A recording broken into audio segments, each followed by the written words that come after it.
Hello and welcome back to another video. If you're new here, I am Derek Livingston and I am a college freelance sports photographer. Well, Happy New Year. This is going to be the first video of 2025 and it comes from some questions that I've been receiving via Instagram and here on YouTube about my work with the college. So I'm going to cover some of those questions now. So somebody asked what my process is working with the school. When I first started years ago, I think it's been like almost 4 years now of working with the school. The way it used to go is I would get a email of dates that they would like me to cover, and I would let them know which dates I could cover, and then I would show up. And before that, we obviously talked price and, outcome of how many photos and stuff like that. And I never really was given like a specific number. I think there was a trial period probably on their end of me covering the sporting events that they gave me that I was able to cover. And I think I was just giving them enough photos that it's never been an issue. Games kind of vary depending on how well we do. The environment, if it's a rainy football game, it's probably going to be a little lower, stuff like that. So it's never really been something set in stone on how many images I give them. Some days I have better days.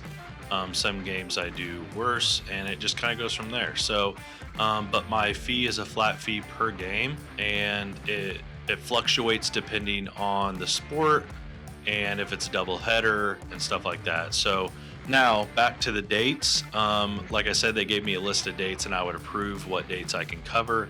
Now I just look at the calendar, and if there is a date that I can't cover, I let them know. Now, since this isn't my full-time job, I work a full-time job Monday through Friday. So that's going to limit me on some of the evening, early afternoon, midday stuff. But luckily, my full-time job works with me. Since I'm hourly, I can just make up my hours throughout the week, and I can kind of pick up hours where I need to cover my 40 hours at my full-time job. So I am able to cover like 98% of the sporting events that are at home.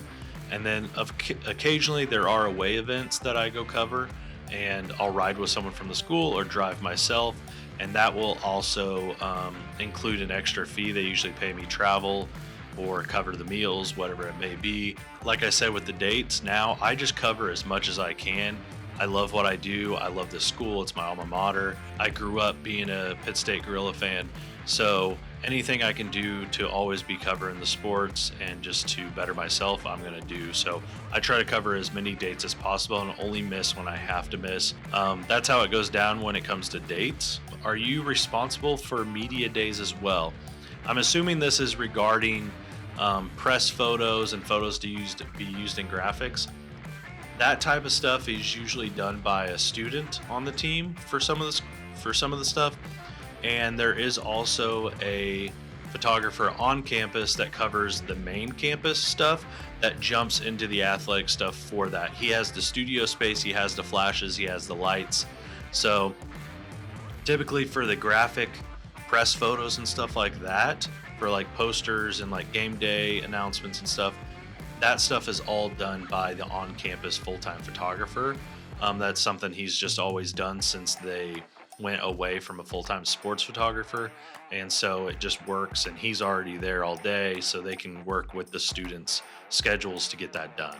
What are the requirements for shots per game/event? Like I said a little bit ago, they don't really give me any requirements.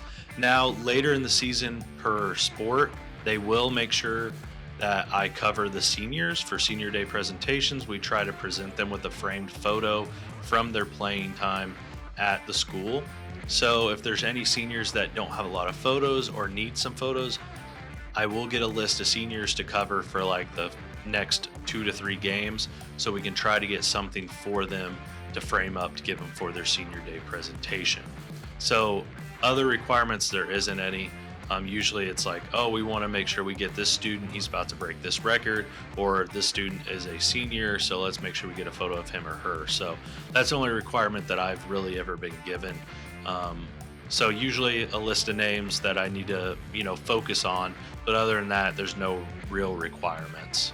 All right, last question here. Who are you typically working with when turning in edits and stuff?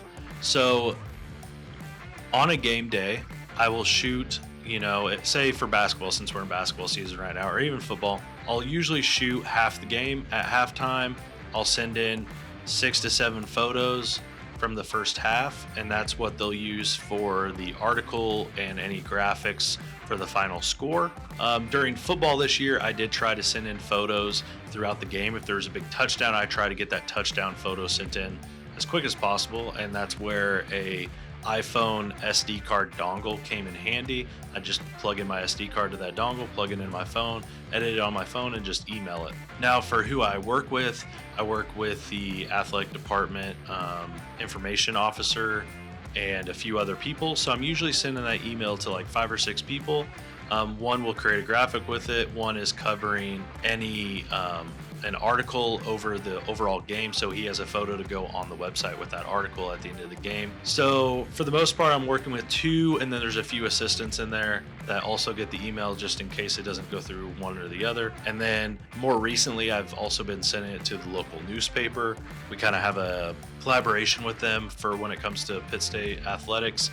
So I'll send those same photos to the newspaper, and they can choose what they want right there. If they don't have a shooter coming out to the event, which they don't cover all of them, but they do come to every sporting event when it comes to writing articles. So they get a few photos from most sporting events as well for the newspaper.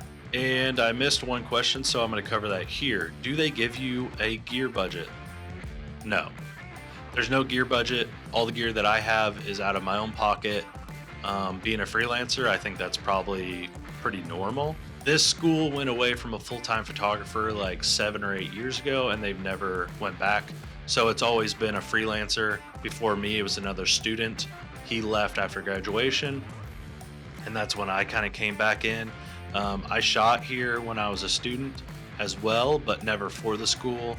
Did, I think, one freelance gig for him when the previous person was busy, and so when he left, they reached out to me. I've been local, and it's something I've always wanted to do. So of course I took up that opportunity, and I've been here since. So no gear budget. It's really just trying to finding the right gear to make it work for all the sports. I think I have it down pretty good with the 300, the 2R6s, the 24-70, the 70-200. I got the 16 millimeters, pretty budget friendly lens. I've done plenty of gear videos. So yeah, no budget. I just get paid my assignment fee and go from there. So I hope that's a okay video. I hope that covered everything. If you have more questions, feel free to put them in the comments down below, or just reach out on Instagram. I'm at Gorilla Photog on Instagram when it comes to the sports stuff. But with that said, I appreciate if you would like and subscribe, and I will see you all in the next one.